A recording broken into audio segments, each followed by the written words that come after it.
Heureux d'être avec vous ce matin dans notre belle capitale. Bon, j'aurais aimé venir le week-end prochain, c'est tous au resto, mais on m'a pas invité le bon week-end. Ou je me suis pas invité le bon week-end. Non, on est là parce que c'est le week-end d'anniversaire de mon épouse Émilie qui est là. Et donc je voulais lui offrir un petit week-end romantique à Paris, sous la pluie pour nous changer de la Bretagne. C'est complètement réussi.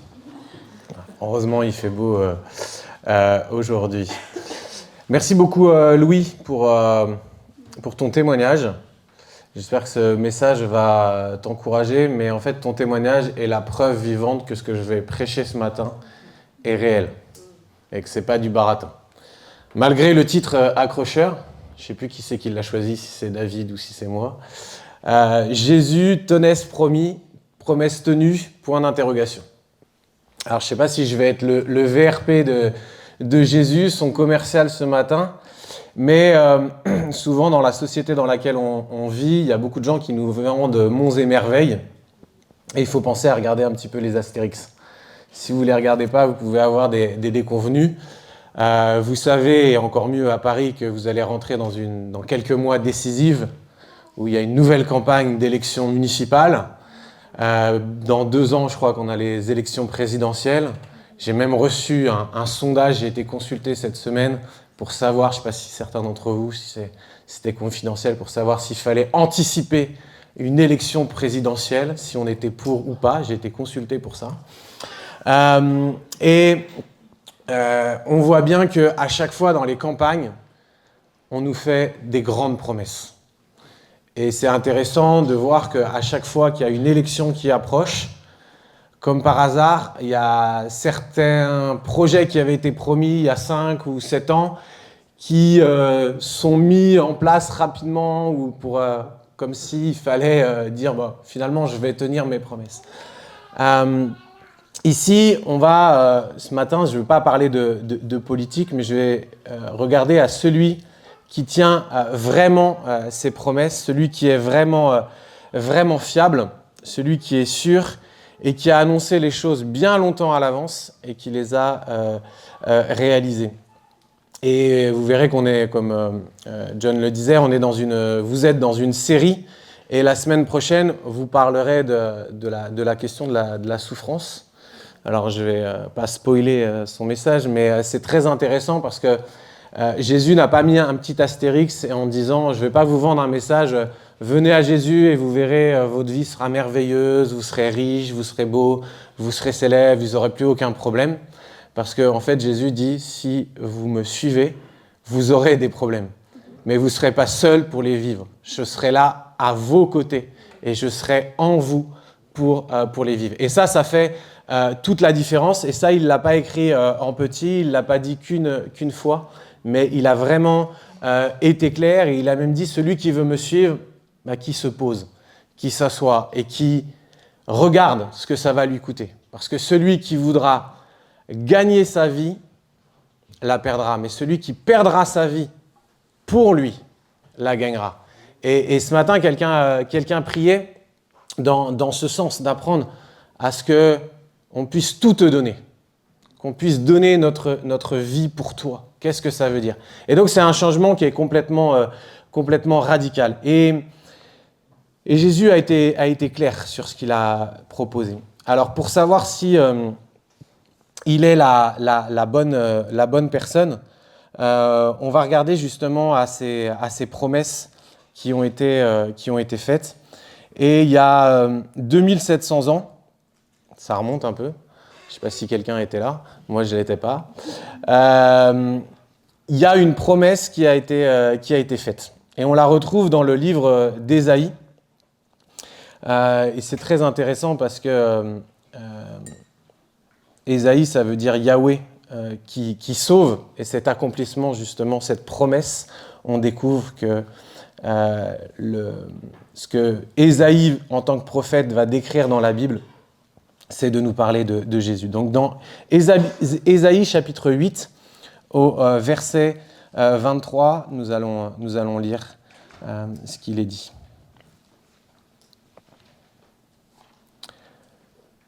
Toutefois, Les ténèbres ne régneront pas toujours sur la terre, où il y a maintenant des angoisses. Si les temps passés ont couvert de mépris le territoire de Zabulon et de Nephtali, les temps à venir couvriront de gloire la région voisine de la mer, la région située de l'autre côté du Jourdain, la Galilée, à la population étrangère. Le peuple qui marchait dans les ténèbres a vu une grande lumière sur ceux qui habitaient le pays de l'ombre de la mort. Une lumière a brillé. Tu rends la nation nombreuse. Tu augmentes sa joie. Elle se réjouit devant toi, comme on le fait lors de la moisson, comme on jubile au partage du butin. En effet, le fardeau qui pesait sur elle, le gourdin qui frappait son dos, le bâton de celui qui l'opprimait, tu les brises comme tu l'as fait lors de la victoire sur Madian. Oui, toute chaussure portée dans la bataille et tout habit roulé dans le sang seront livrés aux flammes pour être réduits en cendres. En effet, un enfant nous est né, un fils nous a été donné, et la souveraineté reposera sur son épaule. On l'appellera merveilleux conseiller, Dieu puissant, Père éternel, Prince de la paix. Étendre la souveraineté, donner une paix sans fin au trône de David et à son royaume, l'affermir et le soutenir par le trait et par la justice, dès maintenant et pour toujours. Voilà ce que fera le zèle de l'Éternel, le Maître de l'univers. Ici, on a un texte qui a été écrit 700 ans avant la venue sur terre de Jésus-Christ, et on a des détails avec une précision chirurgicale qui nous sont donnés.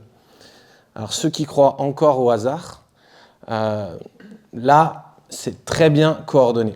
C'est très intéressant parce que si vous allez dans l'évangile de Matthieu au chapitre 4, au verset 12, il est dit ceci. Lorsque Jésus apprit que Jean avait été arrêté, donc Jean qui était un prophète qui annonçait la venue du Messie, Jésus se retira en Galilée.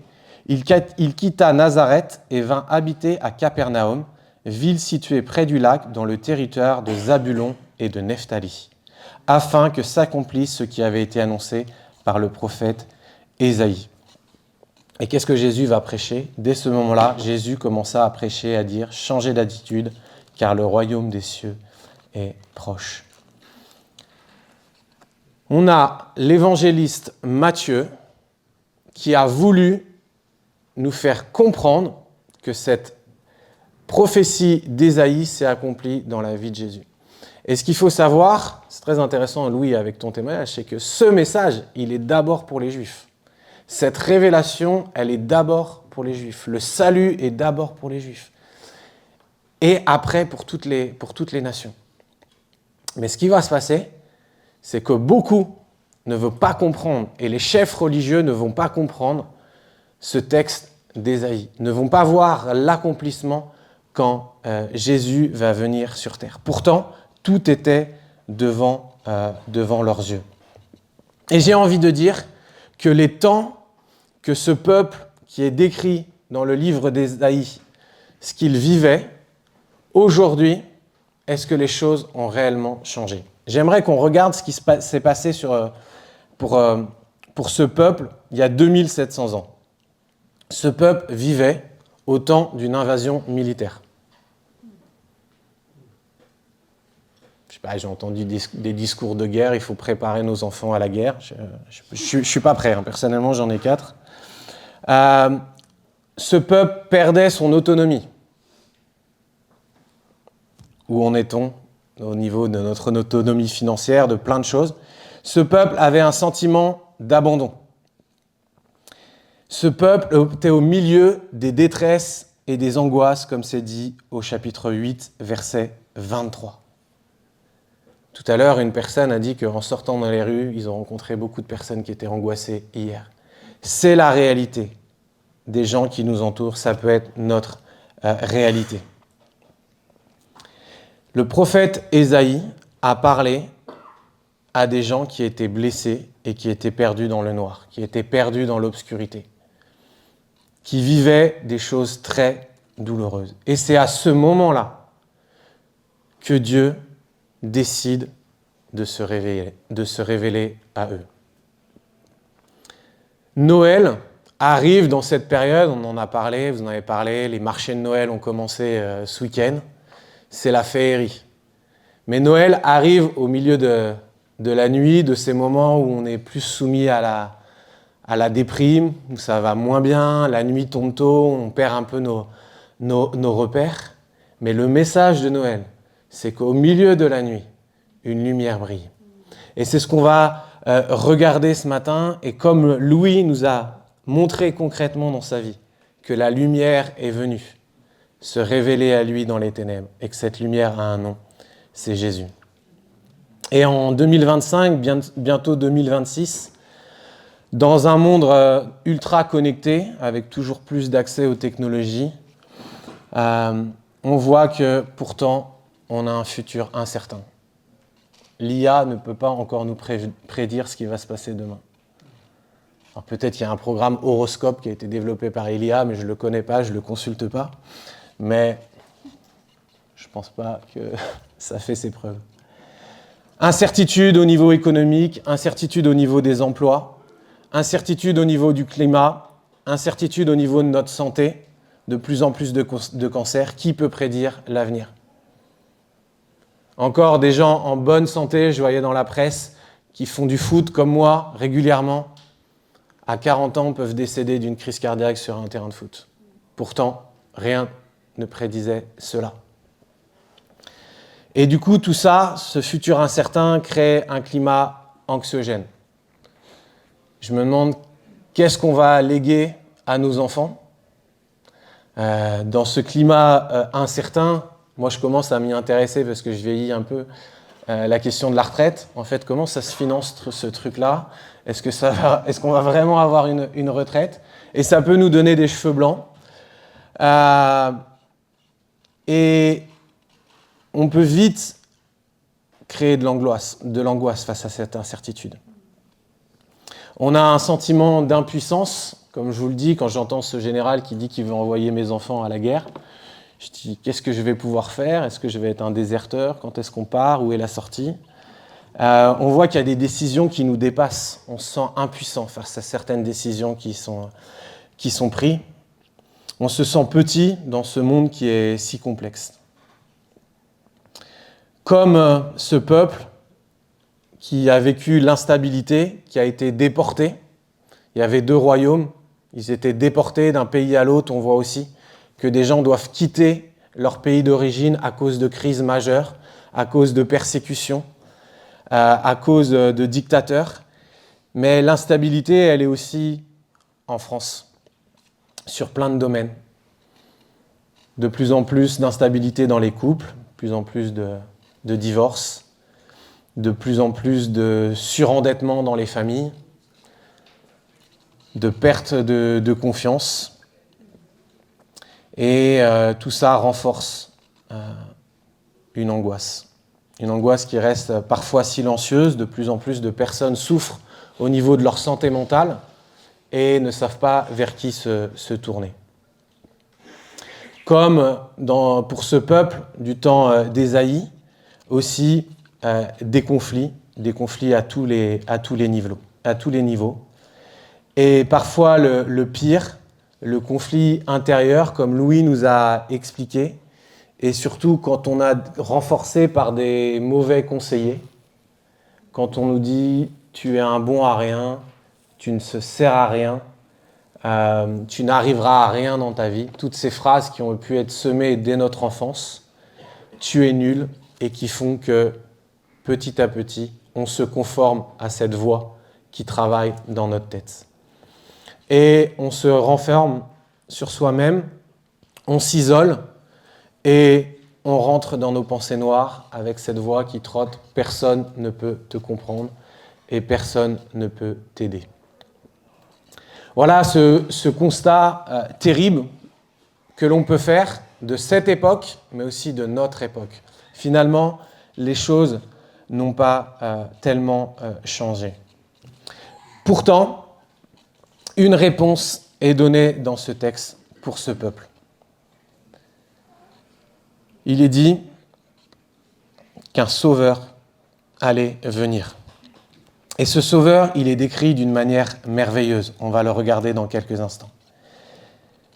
Mais l'espérance qui est ici, c'est que ce peuple qui marchait dans les ténèbres, et si ce matin tu es dans tes ténèbres, tu es dans les angoisses, tu es dans des addictions, tu es dans des tourments, tu es dans cette incertitude de ton futur, ici, il est dit qu'une grande lumière est apparue.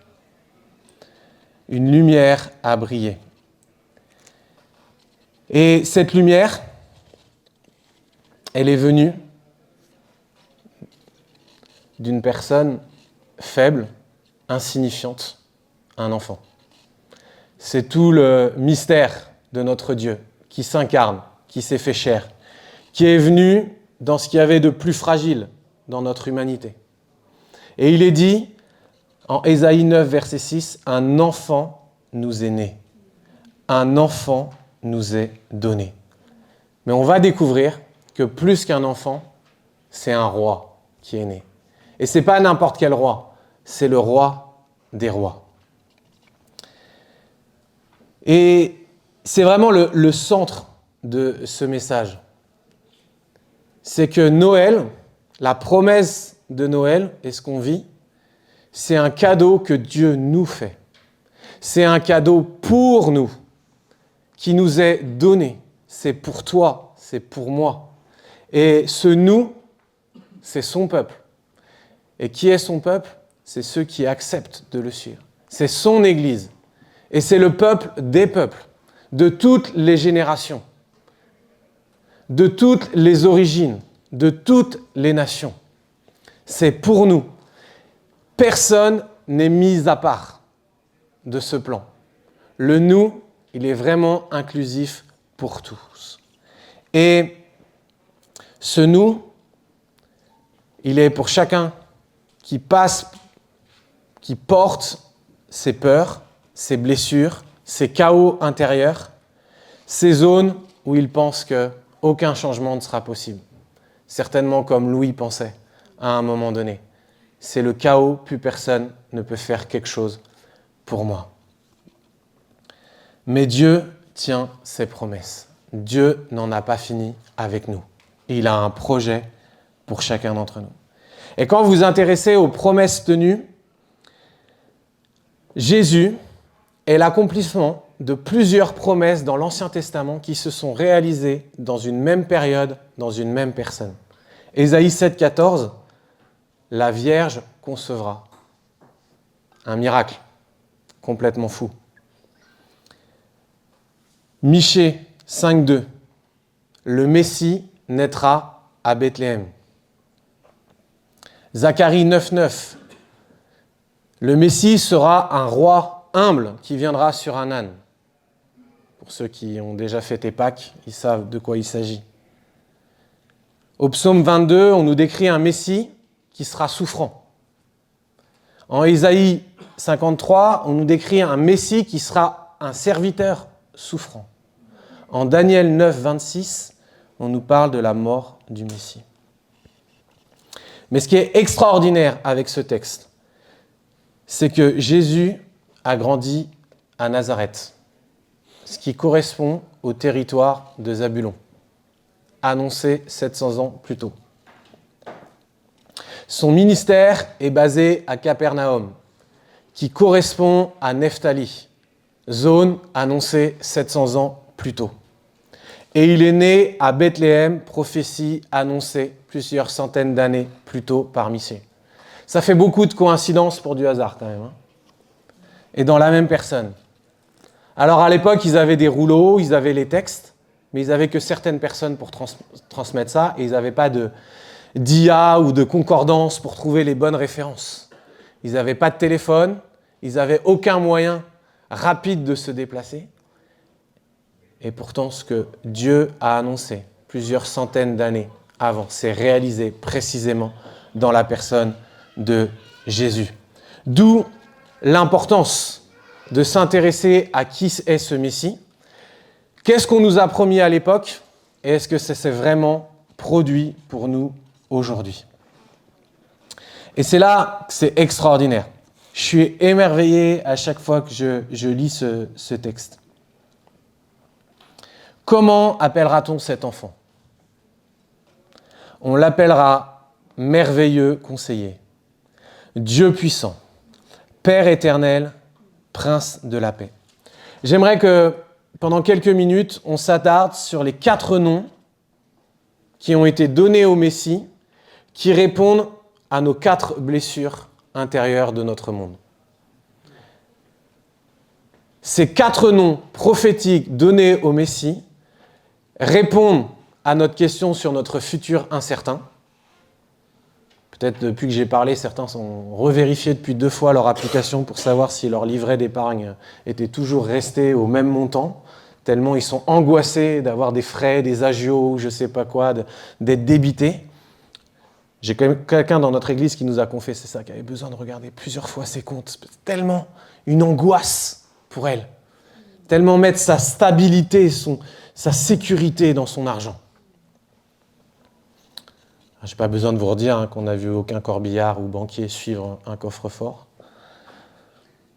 Mais pourtant, on s'accroche tellement à ces choses-là.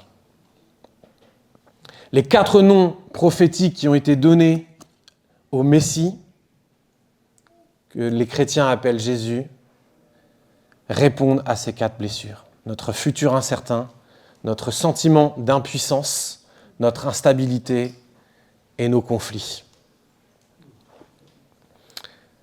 Pour certains, Noël, c'est une mauvaise période. Parce que là où beaucoup vont vivre des temps dans l'unité, d'autres, c'est des temps de déchirement. Un tel ne veut pas voir un tel. Il faut gérer le plan de table. Et c'est des conflits interminables, malheureusement. Celui que je trouve extraordinaire, le titre, merveilleux conseiller. La sagesse divine s'est incarnée dans un homme. Il est le meilleur des conseillers. Vous savez, comme Louis, on peut avoir des mauvais conseillers. On peut avoir des experts en médecine, en psychologie, en finance, et on peut être très mal conseillé. Mais là, il est un merveilleux conseiller. Et Jésus dira de lui-même, parce que la semaine dernière, vous avez réfléchi sur est-ce que Jésus est un menteur, un fou, un gourou, certains diraient, les Parisiens, un philosophe, personne avec un beau parler, un beau style de vie, mais non. Qui peut dire de lui ? Il y a plus que Salomon ici. Il a le boulard, Jésus. Quand on sait que Salomon a écrit plus de 3000 proverbes, qu'aujourd'hui, des gens, sans le savoir, utilisent des proverbes dans le langage du quotidien qui viennent de la parole de Dieu, qu'il a écrit plus de cantiques que tous les meilleurs chanteurs de louanges réunis, qui a eu une sagesse où les gens se déplaçaient du monde entier pour venir le voir et le consulter. C'était le roi Salomon. Et pourtant, on sait que ce roi a fait des grosses bourdes. Et pourtant, il avait reçu une sagesse. Et Jésus dit, il y a plus en lui qu'en Salomon. Alors pourquoi tu ne le consultes pas ? Pourquoi on n'a pas ce réflexe ? J'étais dépité il y a quelques jours quand ma femme m'a partagé ce témoignage qui déchire mon cœur d'une personne qui était en souffrance, un Français il me semble, qui a consulté l'IA parce qu'elle voulait discuter et qu'elle lui a dit « IA, est-ce que tu penses que c'est une bonne idée que je me suicide ?» Et l'IA lui a répondu « Oui, je t'attends de l'autre côté. » Voilà le conseiller que l'on a créé en tant qu'être humain et pour lequel il y a un marketing énorme. Alors, je ne sais pas quelle était cette IA et quel était le nom, mais c'est une réalité. Et ça touche des gens de nos entourages. Dernièrement, une personne nous a confié sa tentation de se tourner vers l'IA face à sa solitude. Pourtant, tout est là, tout est devant nous. Il est le merveilleux conseiller. Jésus est ce merveilleux conseiller. Mais est-ce qu'on veut le croire ? Ça va impliquer une chose, si on veut l'expérimenter. d'arrêter de courir. Et je sais que ce n'est pas facile pour un Parisien. Même nous, ce matin, on a couru pour avoir le métro, pour être sûr d'être à l'heure. Et on est arrivé avant le pasteur.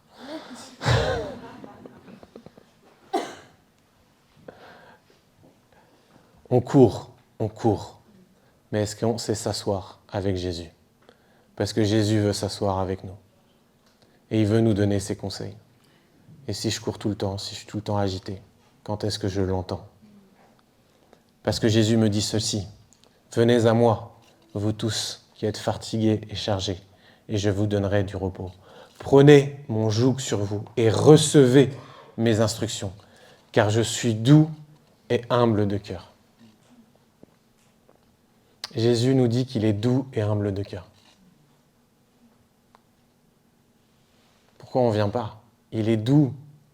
Il est humble de cœur, c'est-à-dire qu'il est accessible. 24 heures sur 24, 7 jours sur 7.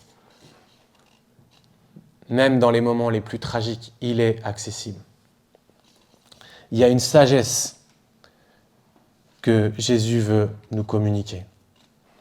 Une des paroles qui ferait plaisir à David, je pense qu'il l'a beaucoup médité ces derniers temps puisqu'il a prêché là-dessus. Jésus qui dit cette parole de sagesse: celui qui entend mes paroles et les met en pratique est semblable à un homme prudent qui a construit sa maison sur le roc. Vous savez, il parle de cette histoire de l'homme fou qui construit sur du sable. Ça nous paraît tellement logique de ne pas faire une maison sur du sable. Il n'y a que nos enfants qui font ça à la plage et qui s'étonnent qu'il y a une vague qui vient tout casser le travail qu'ils ont fait pendant 3 ans. Mais l'homme sage applique cette parole. Jésus nous donne cette parole de sagesse pour un fondement solide sur lequel on peut s'appuyer pour vivre une vie heureuse. Jésus nous donne cette parole de sagesse complètement folle. Alors certains diront, c'est peut-être pas le meilleur des conseils qu'il nous ait donnés, mais pourtant il est ce merveilleux conseiller. Aimez les membres de votre famille qui vous détestent. Faites du bien à ceux qui vous haïssent. Bénissez ceux qui vous maudissent. Quelle parole de sagesse! Je crois que nos sociétés modernes, occidentales, peuvent encore tenir si elles ont ce fondement qui est là, et non pas œil pour œil, dent pour dent. Quelle sagesse! Mais Jésus, tellement un merveilleux conseiller que tout ce qu'il nous conseille est impossible, en fait. Cette sagesse est impossible sans son aide et sans une transformation intérieure.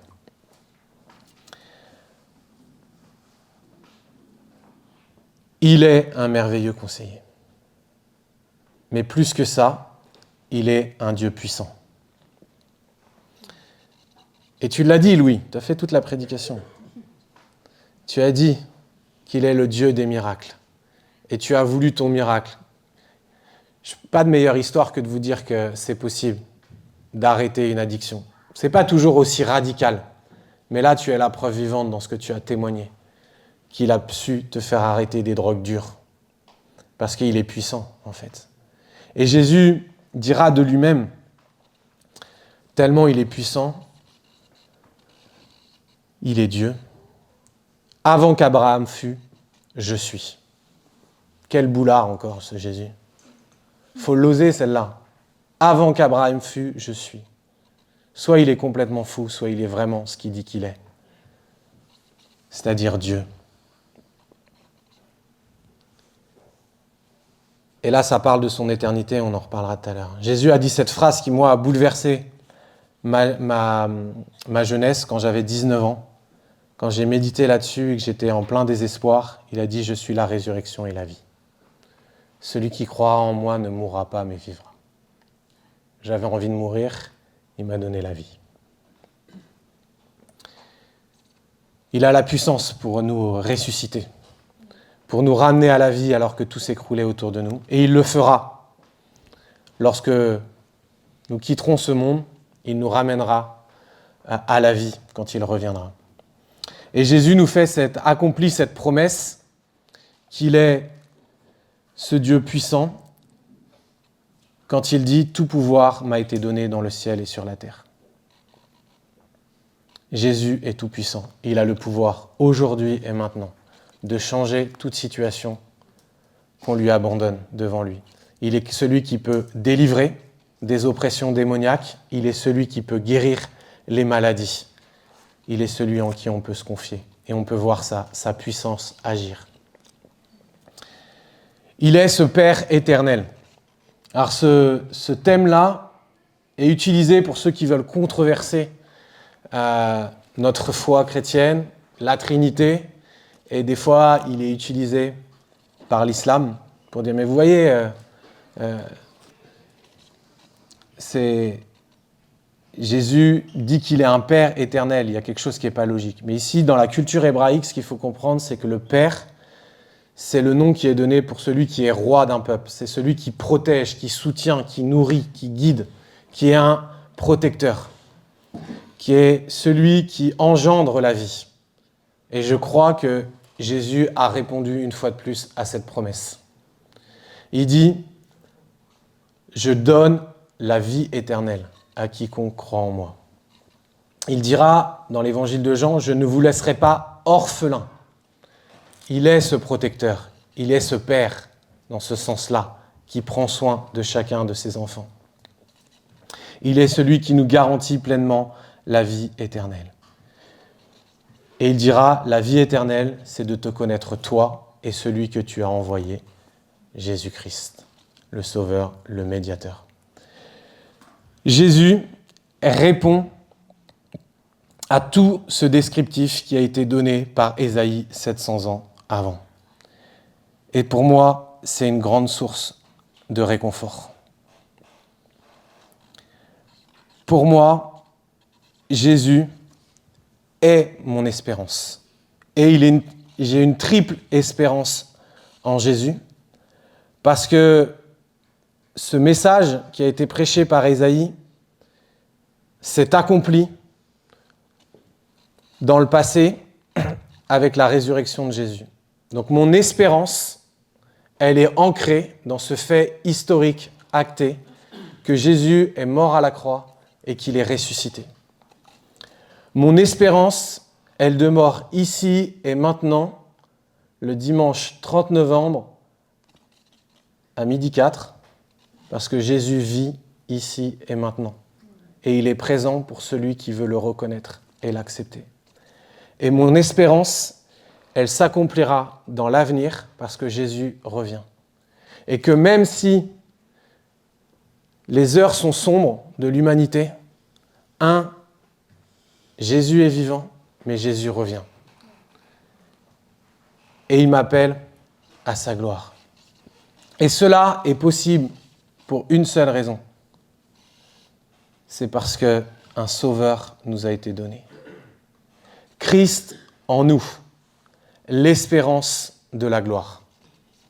Ce texte nous parle d'une gloire qui devait venir. Cette gloire, elle peut déjà être là, habiter tous ceux qui reçoivent Jésus-Christ. Et ce sont les prémices de cette gloire qui va arriver, qu'on appelle la félicité éternelle, de rentrer dans cette vie, dans l'éternité avec lui.